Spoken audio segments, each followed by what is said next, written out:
Jug, என்னடா ரொம்ப கவலையா இருக்க? மக்கு பின்ன என்னடா அந்த பேங்க்ல லட்சக்கணக்கில் பணம் இருக்கு ஆனா அவசரத்துக்கு எடுக்க முடியலையே. ஜக்கு, ஏன் ஏடிஎம் கார்டு தொலைஞ்சு போச்சா இல்ல செக் புக் இல்லையா? மக்கு நீ வேற, எனக்கு அந்த பேங்க்ல அக்கௌண்ட்டே இல்லடா. மேலதிகாரி நம்ம ஆபீஸ் ஒரு குடும்பம் மாதிரின்னு சொன்னது தப்பா போச்சு. உதவியாளர் ஏன் சார் என்ன ஆச்சு?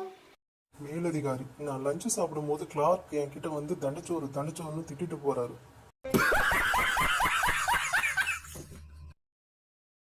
முதலாளி, என்ன இது? ஆபீஸ்னு நினைச்சீங்களா இல்ல உங்க வீடுன்னு நினைச்சீங்களா? கொஞ்சம் கூட ஒரு இது இல்லாம எல்லோரும் படுத்து தூங்க ஆரம்பிச்சிட்டீங்க, அதுவும் குடும்பத்தோட. நான்சென்ஸ்.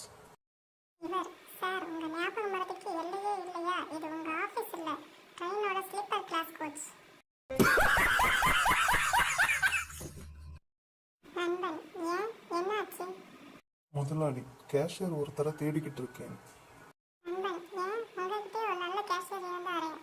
முதலாளி, அவரை தான் தேடிக்கிட்டு இருக்கேன். ஒரு வாரமா பணத்தையும் காணும் ஆளையும் காணும்.